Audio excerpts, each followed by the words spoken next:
기도하겠습니다. 하나님, 이곳에서 또 비대면으로 또 유튜브로 함께 예배하는 분들 있습니다. 지난주 주신 말씀처럼 말씀에 이끌리고 성령에 이끌리는 삶이 가장 좋은 삶인 줄 믿으니 오늘도 말씀 앞에 섰습니다. 말씀해 주시고 우리 각 사람 가운데 주의 음성을 허락하옵소서.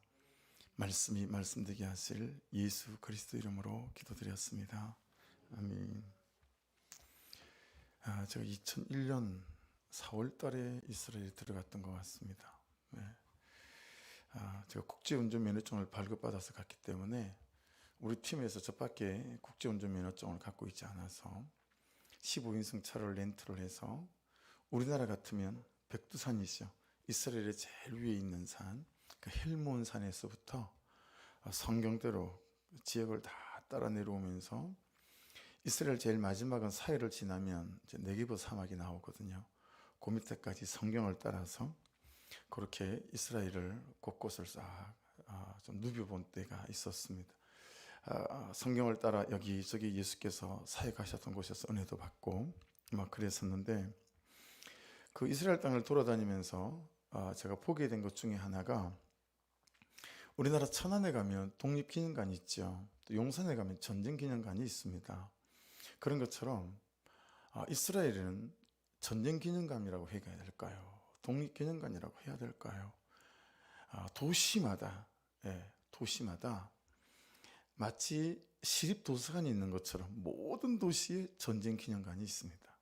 모든 도시에 없는 데가 없어요. 마을마다 그냥 조그만 큰 그런 이제 마을이다 싶으면 어김없이 전쟁기념관이 있습니다.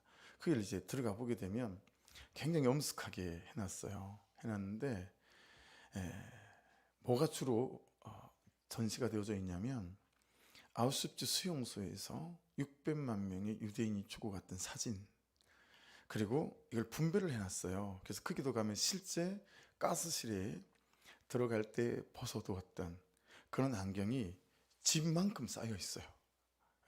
한 곳의 기념관 안에 머리카락을 왜 잘랐는지 그런 것들도 쌓여 있고요. 그 다음에 사진, 이제 가스실에서 죽은 다음에 화장하기 전에 무슨 우리가 시장 나가면 명태 있잖아요. 동태, 그거 막 포개놓은 것처럼 그렇게 사람의 시신이 켜켜이 쌓인, 집채만하게 쌓여 있는 그런 시신이 있는 그런 사진들, 이런 것들로 이 기념관이 다 채워져 있어요. 그래서 그걸 보면 정말 마음이 이렇게 가볍지가 않아요. 근데 여러분, 그 전쟁기념관을 이스라엘 돈으로 건립한 게 아니에요. 이스라엘 내에 있는 모든 전쟁기념관을 전부 독일 사람들이 낸 세금과 거기다 독일 사람들이 기금으로 더 보태서 독일에서 지어준 전쟁기념관이 이스라엘 전역에 도시마다 다 있습니다. 일본은 손해상 하나 가지고 난리잖아요. 근데 독일은 자기 조상들이 거의 현대시대 아닙니까? 저질렀던 한민족에 대한 그 죄를 자기들이 전부 다 기억하는 거예요. 그래서 참여하고 회개하는 마음으로 자기들 세금과 거기에 자기들 각자 기부금을 보태서 도시마다 이 전쟁기관을 다 지어놓고 아직까지도 이스라엘 백성들에게 용서를 구하고 또 세상의 용서를 구하며 참여하며 살아가는 사람, 이제 그 사람들이 독일 사람들이에요. 여러분, 어떤 장소는 가니까요, 어떤 독일 장교가 대령인데 그 사람 집무실이 2층이에요. 아침에 집무 보다가 심심하면 저격용 총을 들고 나와요. 스코프가 달린, 많은 달린 거 있죠. 그걸 가지고 그냥 그 수용소 내에 그리로 다니고 있는 사람, 일하는 사람을 조준합니다. 그러고는 3명, 4명 쏴 죽여요. 그러고 그냥 들어가요. 점심때 점심 먹고 또 심심하면 나와가지고요, 또 이 저격용 총으로 또 조준살인해서 또 몇 사람을 죽여요. 저녁에도 이 사람 손에 매일 죽어 나가는 사람이 7명, 10명씩 막 되어지는 거예요. 그런 것들도 사건과 사진들을 전부 다 비치를 해놨습니다. 근데 여러분, 더 놀라운 것은 이 사진을 보시면 이 사진에 나오는 건데요, 저게 이제 항동판으로 만들어져 있는 건데, 저게 독일에 가면 집 마당에 저는 항동판이 들어가 있는 집이 7만 5천 세대 정도 된다고 합니다. 7만 5천 세대니까 이스라엘이 우리 경상북도만 하단 말이에요. 넓은 땅이 아니기 때문에 7만 5천 세대면 굉장히 많은 거죠. 근데 저게 여러분 무슨 내용이 들어가 있냐면 이런 내용이 들어가 있습니다. 저 밑에 노란 글씨로 되어져 있죠. 저게 뭐냐면 1944년 아우슈비츠 수용소 가스실에서 죽었다 이런 거예요. 항동판에는 뭐가 있냐면 이 집에 누가 살았다라는 거예요. 예를 들면 이 집에 남기훈이가 살았다. 근데 7만 5천 세대니까 유대인들이 살았던 사람은 다 달라요. 7만 5천 세대가. 근데 7만 5천 세대 밑에 죽은 장소는 다 똑같아요. 유대인들을 다 독일 현지에 있던 유대인을 잡아가서 가스를 다 죽인 거죠. 그래서 그 집집마다 유대인의 집이었던 집에 저렇게 표시를 해놨어요. 아침에 출근한다고 나오잖아요. 그러면 저 항동판이 마당에 떡하니 있는 거예요. 그걸 보고 출근을 하는 거예요. 또 저녁에 퇴근을 할 때 또 저걸 또 보고 퇴근을 하는 거죠. 기분이 유쾌할 리가 없잖아요.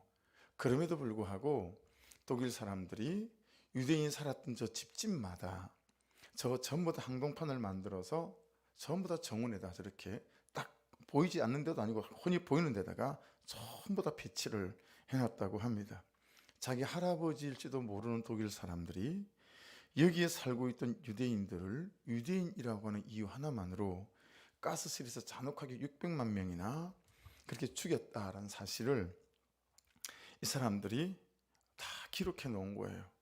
그래서 이 항동판을 뭐라고 부르냐면 슈톨프슈타인이라고 불러요. 우리나라 말로 하면 걸림돌이라는 겁니다. 슈톨프슈타인, 저렇게 독일 사람들은 부른다고 합니다. 매일 아침 얼마나 불쾌한 역사를 마주하는 거겠습니까? 그죠? 근데 나치의 과거를 반성하고 우리 민족을 반성하고 다시는 그는 역사 앞에 죄 있는 민족과 나라로 국민으로 서지 않겠다라고 하는 그들의 참회하는 기억 문화라고 합니다. 다시는 옛날처럼 우리가 그런 짓을 저지르지 않겠다라고 하는 이 독일 사람들의 몸부림이고 그들의 각오고 결단이다라고 하는 거죠. 여러분, 그래서 그들은 기억하겠다라는 거예요. 그들의 실수와 그들의 죄를 기억하겠다라는 거죠. 여러분, 십자가 있잖아요. 십자가는 우리의 죄를 잊으라라고 하는 게 아니에요. 십자가는 나 그는 죄를 지은 적이 없거든 하고 죄를 파묻어 버리라는 게 아니에요. 기억하라는 거죠. 십자가에 달려 죽을 수밖에 없는 나를 예수께서 내 대신 내 죄를 지시고 십자가에 달리시고 죽으실 만큼 내 죄가 있다. 내 죄가 크다. 내가 죄인이다라는 사실을 기억하라. 그게 여러분 보시기 오른쪽에 있는 십자가의 상징적인 의미다라고 하는 거죠. 그런데 그 내 죄를 예수께서 보혈로 씻어주신 거죠. 여러분 고린도서 5장 17절 말씀처럼 그런즉 누구든지 그리스도 안에 있으면 새로운 피조물이라 이전 것은 지나갔으니 보라 새 것이 되었도다. 할렐루야. 잊지 말고 기억하려는 거죠.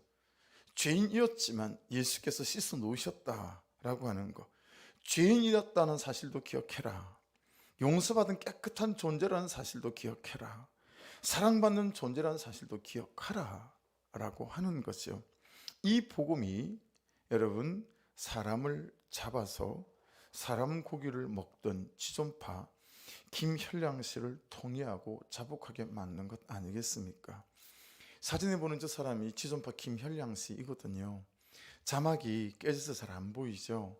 저 자막에 무슨 글씨가 저기 MBC 앞에 뉴스에서 현장 검증 나온 걸 막 기자가 카메라 들이대면서 질문을 했어요. 그랬더니 김현량 씨가 이렇게 대답을 합니다. 저 자막에 있는 내용이에요. 우리 엄마요, 내 손으로 못 죽이고 죽어서 내가 한이 맺힙니다. 그게 자막의 내용이에요. 우리 엄마요, 내 손으로 죽이고 죽어야 되는데 내가 우리 엄마 못 죽이고 죽여서 내가 먼저 죽게 생겨서 내가 한이 맺힙니다.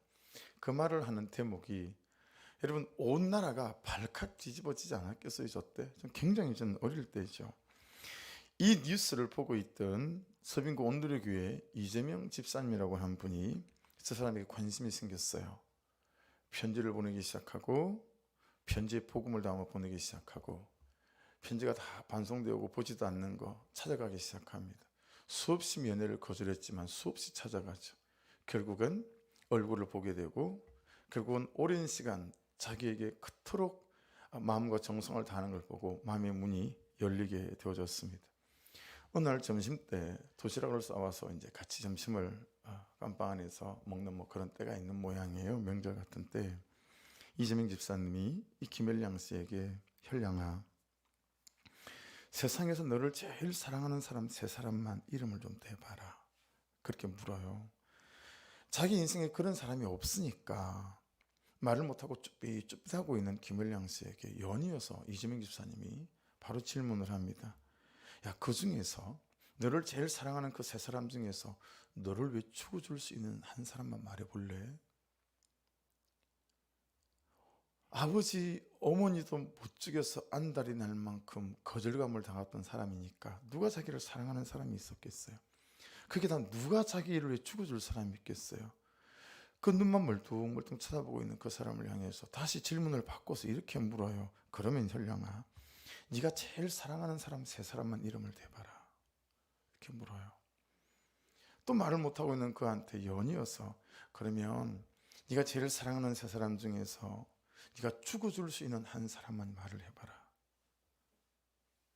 말을 못하는 거죠. 대답을 못하는 거죠. 10억을 모을 때까지는 닥치는 대로 사람을 죽인다. 그게 그들의 좌우명이었어요.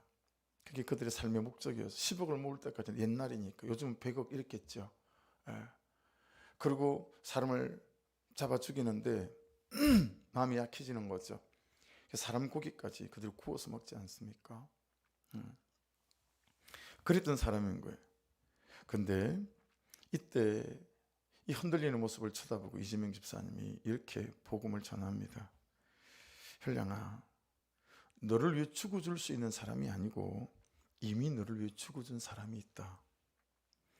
네 아버지도 너를 거절했고 네 엄마도 너를 거절했지만 네가 사람을 죽이기 전에도 너를 거절하지 않았고 네가 사람을 죽이고 사람 고기를 먹고 난 지금도 너를 거절하지 않으시고 너를 위해 죽어주신 분이 있다.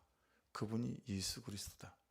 이 두 문장의 짧은 문장에 김일량 씨가요, 그 면회 장소에서 통곡을 하고 울기 시작했다는 거예요.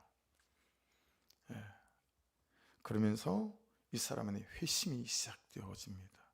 회심이 시작되어지고 나중에 형장의 이슬로 그가 사형 언도를 받아 다른 사람들하고 함께 죽지만 이 사람이 감옥 내에서 얼마나 많은 사람에게 복음을 전하고 자기가 죽인 피해자들 가족들에게 편지를 보내며 백배사죄 참여를 구하고 죽기 직전에 여러분 어떤 사람이 저렇게 평안하게 죽을 수 있을까?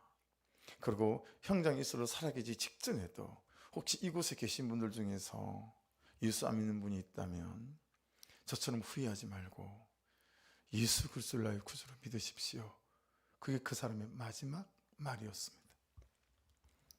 여러분, 우리가 큐티를 하면서 나의 죄도 보고 나를 향한 하나님의 은혜도 보는 이유가 무엇이겠습니까?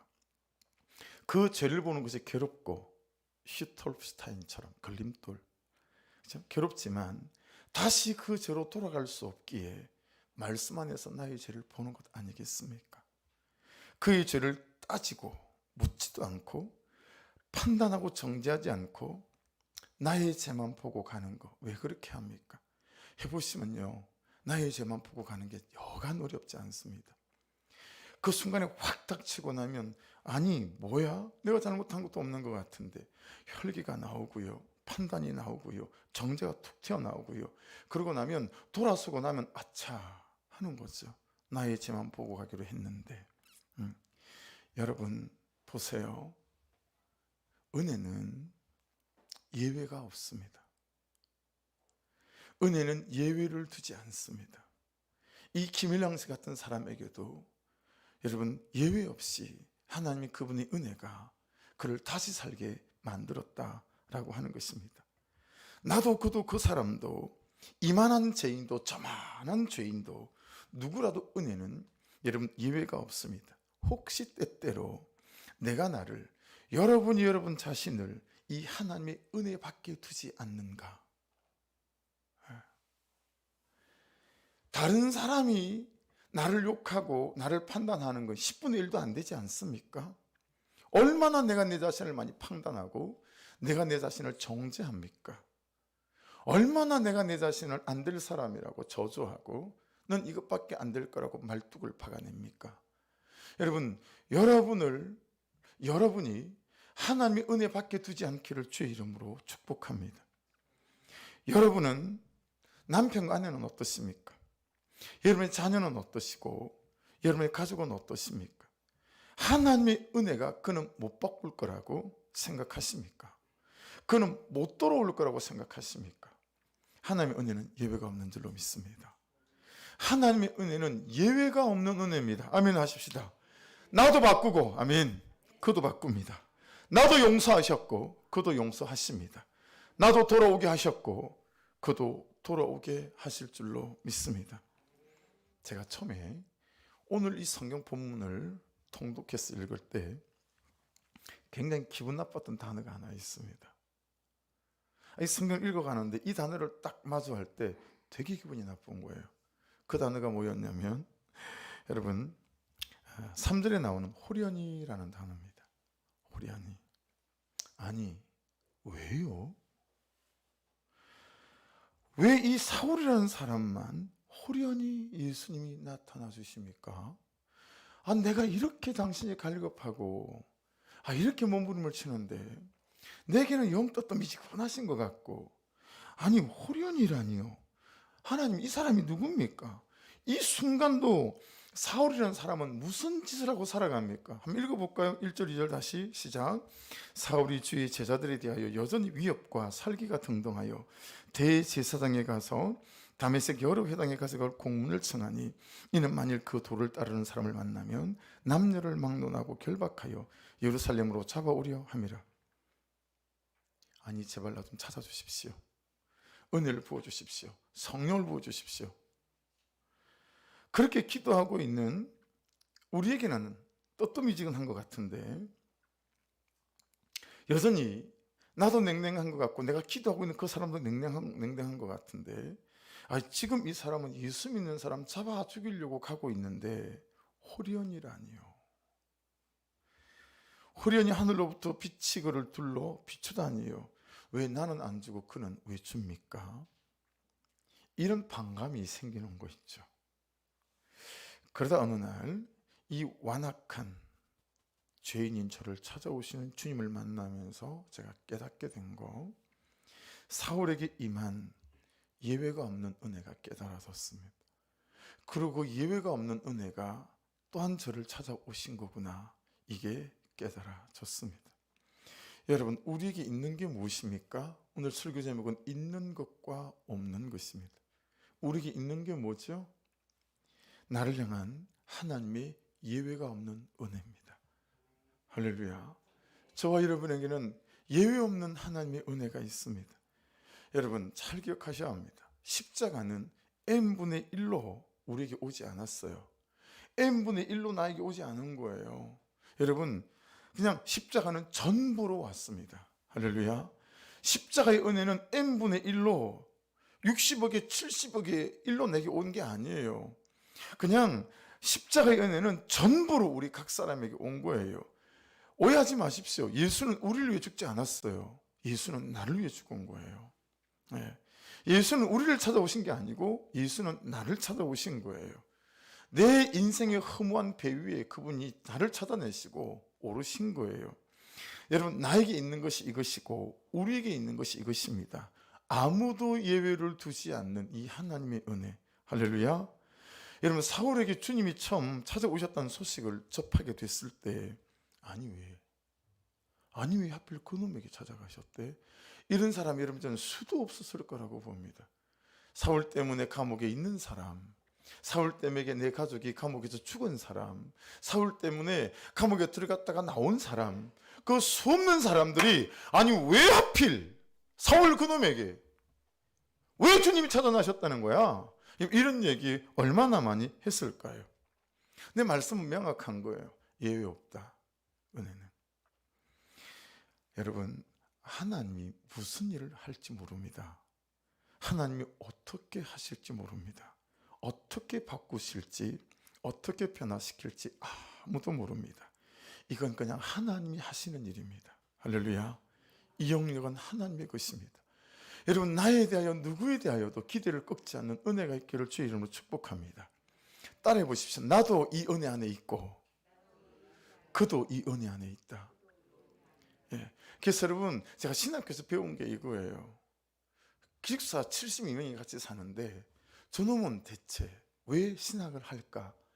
같이 먹고 자니까 한 2달 지나니까 잘 아는 사람들이 생기지 않겠어요?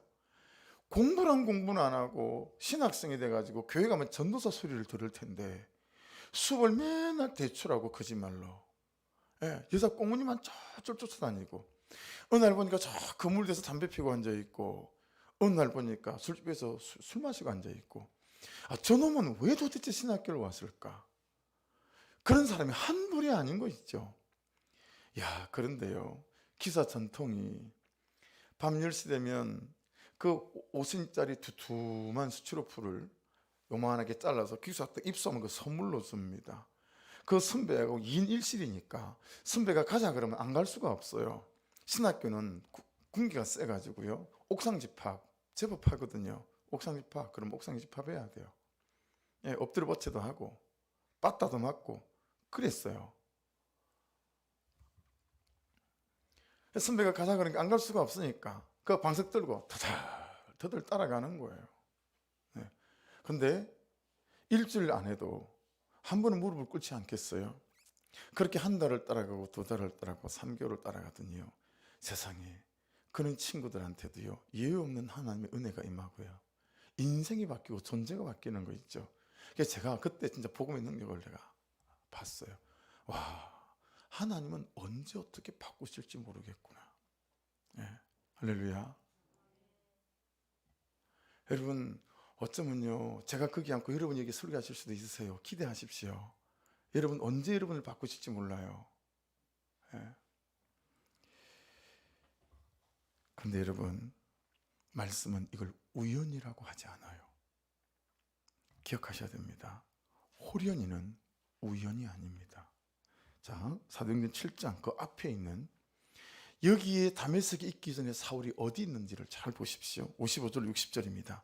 스데반이 성령 충만하여 하늘을 우러러 주목하여 하나님의 영광과 및 예수께서 하나님 우편에 서신 것을 보고 말하되, 보라, 하늘이 열리고 인자가 하나님 우편에 서신 것을 보노라 한데, 그들이 큰 소리를 지르며 귀를 막고 일제히 그에게 달려들어 성 밖으로 내치고 돌로 칠세 정인들이 옷을 벗어 누구 앞에 놓죠? 사울이라는 청년의 발 앞에 두니라. 그들이 돌로 스데반을 치니 스데반이 부르짖어 이르되, 주 예수여 내 영혼을 받으시옵소서 하고 무릎을 꿇고 크게 불러 이르되, 주여 이 죄를 그들에게 돌리지 마옵소서, 이 말을 하고 자니라. 여러분, 자 보세요. 저 말씀 그대로 한번 띄워놔 보시겠어요?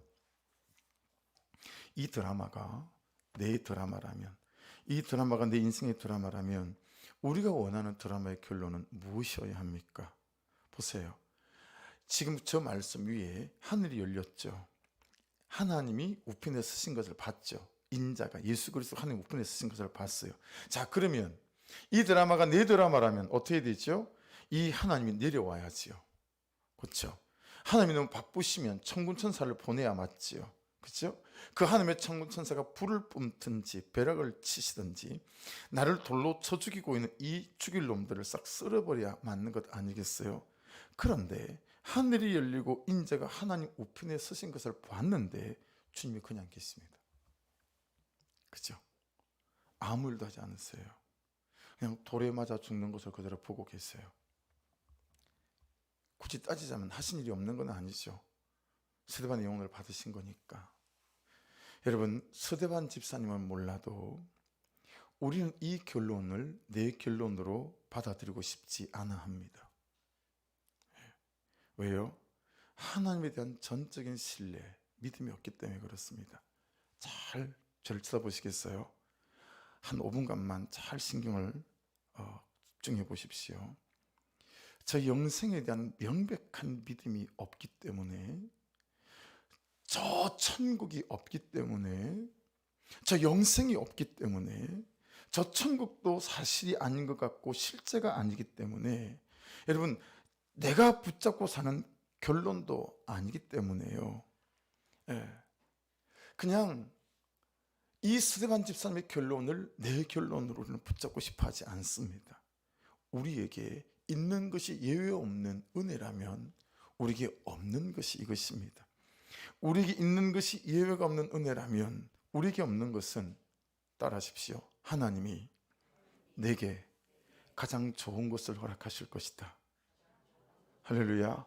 이 하나님에 대한 전적 신뢰와 믿음이 없는 거예요. 여러분, 제가 너무 잘 알죠. 어렴풋이나마 이 스데반이라는 사람의 마음은 압니다. 제가 우리 아들이 죽어가는 것을 보고 있을 때 여러분, 얼마나 아픈지 얼마나 힘든지 제가 조금 알지 않겠어요? 여러분 중에도 그런 분 계시죠? 아들을 데려갔을 때, 우리 성도 중에도 그런 분들이 있으니까, 사비부도가 났을 때, 가정이 깨어질 때, 내가 병을 만났을 때, 도대체 내 인생은 왜 이런가 싶을 때 얼마나 아프고 힘이 들고 마음과 감정과 신앙의 생치가 나는지 여러분 겪어보니까요, 마음과 감정의 생치가 나는 것은 쉬워요. 그런데 신앙의 생치가 나는 건 참 어렵더라고요. 하나님이 나를 버렸나? 나는 안 되는 놈인가? 만 사람을 다 용서하고 그냥 지나가시는 것 같은데 왜 내 죄는 이렇게 도드라지게 드러내셔서 이렇게 냉혹하게 다루실까? 하나님이 계신 거 맞나? 이런 신앙의 생치가 나면요, 흔들립니다. 그냥 신앙과 내 삶이 갈짓자가 되었습니다. 그래서요, 우리가 스데반이라는 사람의 마음은 알아도요, 스데반이라고 하는 믿음의 사람의 마음은 잘 모를 때가 많습니다. 우리는 이 사건을 끝으로 여기죠. 그런데 스데반 집사님은 믿음으로 이 사건이 끝이 아니라 이 사건 뒤에 일어날 그 너머에 있는 하나님의 일들을 본다라고 하는 것입니다. 할렐루야. 우리는 지금 이 일의 결론을 두지만 스데반은 아직 시작도 하지 않으신 하나님의 결론을 믿음으로 보는 것입니다. 사랑하는 여러분, 이게 끝이 아닙니다. 할렐루야. 이게 여러분의 인생의 끝이 아니에요. 스데반 집사님은 이 믿음으로 하나님이 하실 일을 그냥 보는 거예요. 그러니 여러분, 이게 되니까 뭐가 되는 거죠? 이게 되니까 되는 게 있는 거예요. 여러분, 아마도 스데반 집사님이 붙들고 살았던 슬로건은 혹시 이런 것 아니었을까요? 말씀대로 살자, 그냥. 그 다음은 하나님께 맡기고. 전 되게 은혜가 되더라고요. 말씀 묵상을 하다가, 아, 스데반 집사님 이걸 붙잡고 살았는지도 모르겠다. 말씀대로 살자, 그냥. 그 뒤는 하나님께 맡기고. 말씀대로 살아보자, 그냥. 그 다음은 하나님이 하실 것이다. 할렐루야. 여러분 한번 따라해 보시겠어요? 말씀대로 살자, 그냥. 그 다음은 하나님께 맡기고. 말씀대로 살아보자, 그냥. 그 다음은 하나님이 하실 것이다. 할렐루야. 이 말씀을 묵상하고 준비하다 여기에서 또 진도가 안 나가는 거예요.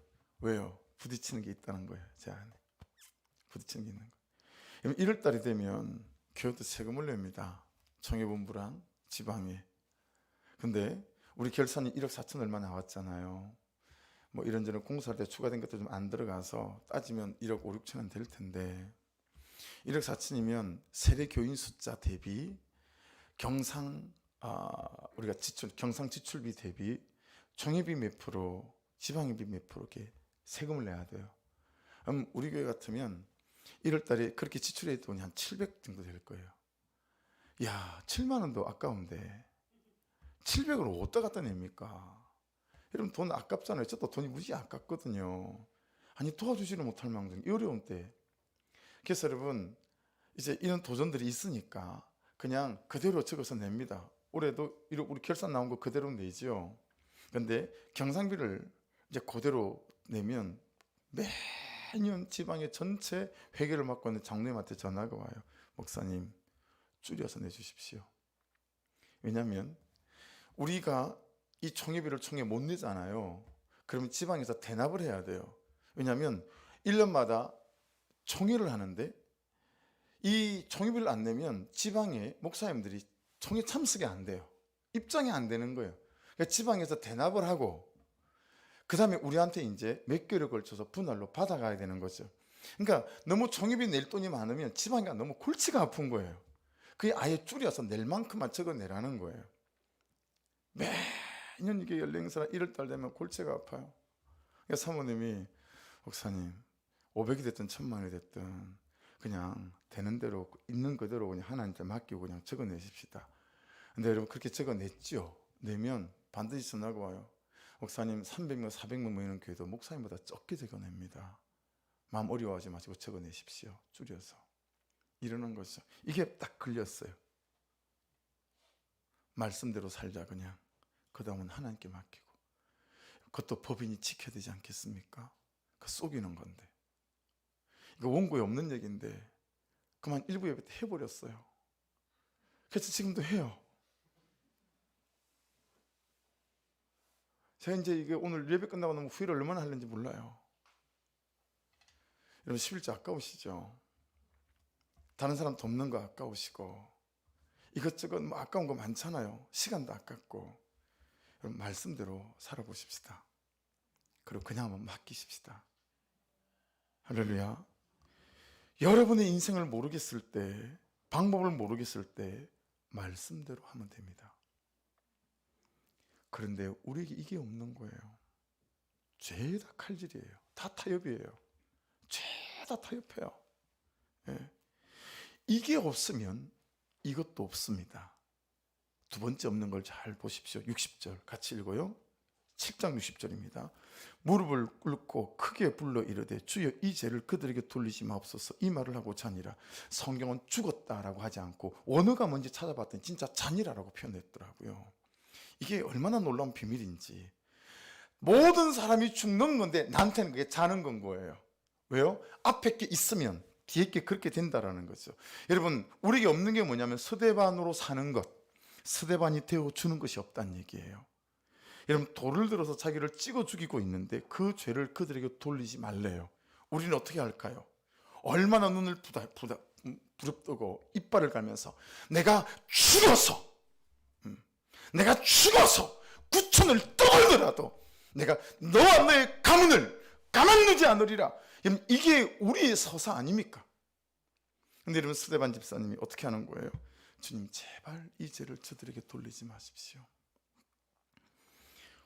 호련이는 우연히가 아니었던 거예요. 여러분 호련이는 우연히가 아니에요. 호련이 여러분 이 사울에게 나타나신 게 아니라 이 스데반 집사님의 이 죽음, 그들의 죄를 돌리지 말라고 하는 이 하나님을 향한 중보, 이것이 여러분 이 호련히 사울에게 주의 은혜가 임하는 길이 되고 통로가 됐음을 깨닫는다라는 거예요. 여러분 한번 따라해 보십시오. 호련이는 우연히가 아니다. 할렐루야. 남편을 위해 내가 스데반이 되어 주어야 합니다. 아내를 위해 내가 스데반이 되어 주어야 합니다. 가족을 위해 내가 스데반이 되어 주어야 합니다. 그 영혼을 위해서 내가 스데반이 되어 줘야 합니다.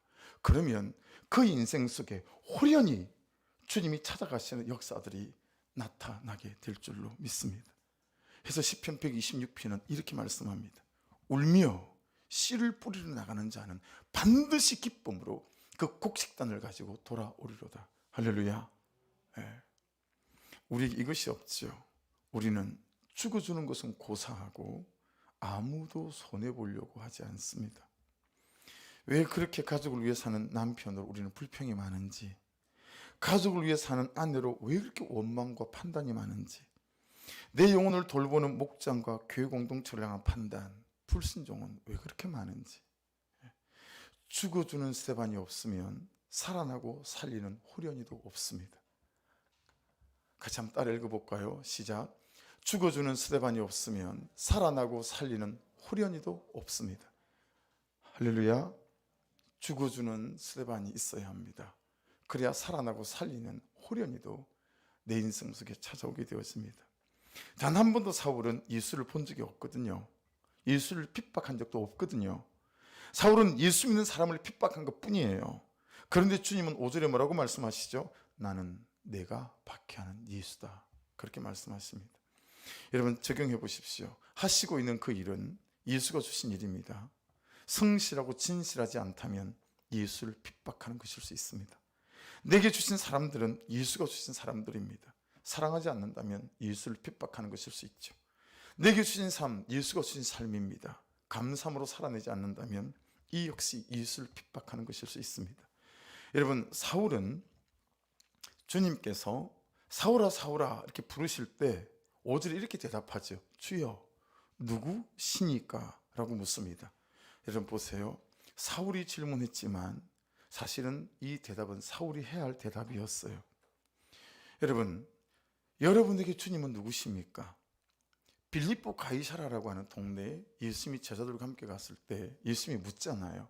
야, 이 빌립보 가이사라의 사람들이 나보고 뭐라고 하디?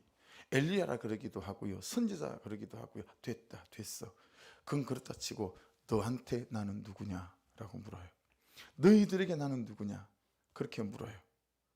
여러분, 여러분에게 예수는 누구십니까? 그때 베드로가 주는 그리스도시요 살아계신 하나님의 아들이십니다라고 대답합니다. 여러분, 그리스도가 무슨 뜻이죠? 메시아다라는 뜻입니다. 그 대답이 얼마나 놀라웠던지 예수님이 여러분 천국 열쇠를 주지 않습니까?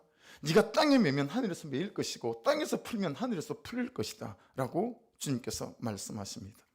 여러분, 주님이 제 인생의 메시아입니다 라는 대답이었어요.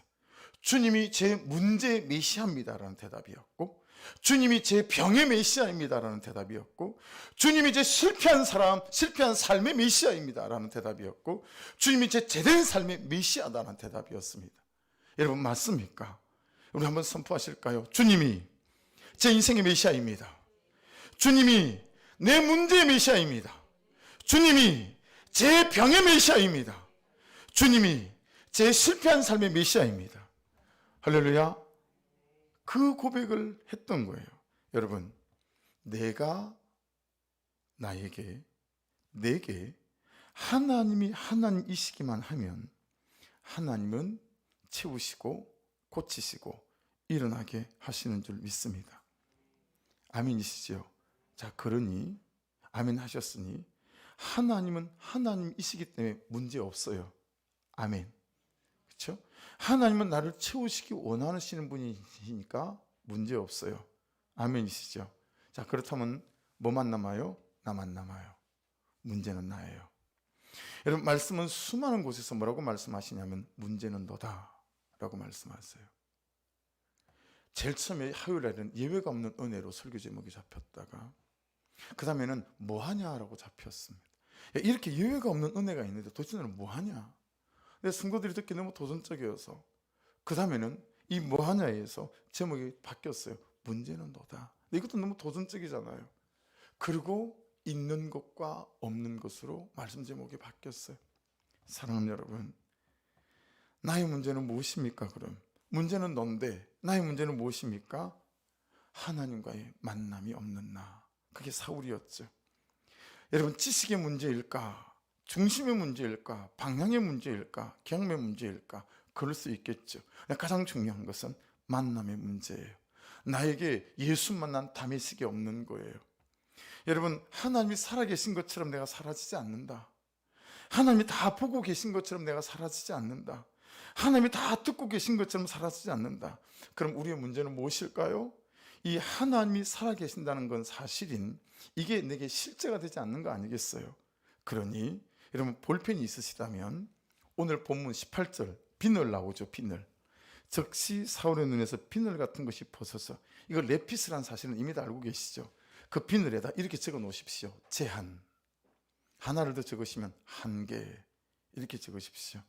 여러분, 비늘이 벗겨지는 순간, 레피스가 벗겨지는 순간, 여러분 8절 9절을 보십시오. 사울이 땅에서 일어나 눈은 떴으나 아무것도 보지 못하고 사람의 손에 끌려 다메섹으로 들어가서 사흘 동안 보지 못하고 먹지도 마시지도 아니하니라. 여러분, 비늘이 벗겨지는 순간 8절 9절의 모든 제한과 한계가 싹 다 없어져 버립니다. 여러분, 여기 보세요. 사람의 손에 끌려 맨날 현실의 손에 끌려다니고 정욕의 손에 끌려다니고 욕심의 세상의 손에 끌려다니고 거기 끌려다니느라 정신이 없어요. 여러분, 그러나 이 다메섹에서 예수를 만나는 그 순간 이 모든 제한과 한계가 사라졌다라고 하는 것입니다. 여러분, 우리에게 있는 것이 무엇입니까? 예외가 없는 하나님의 은혜입니다. 하나님이 내 인생에 무슨 일을 하실지 몰라요. 하나님이 어떻게 일하실지 모릅니다. 어떻게 바꾸실지, 어떻게 역사하실지, 이건 그냥 하나님이 하시는 일입니다. 이 영역은 하나님의 것입니다. 나도 이 은혜 안에 있고 그도 이 은혜 안에 있습니다. 하지만 그럼에도 불구하고 호련이는 우연히가 아닙니다.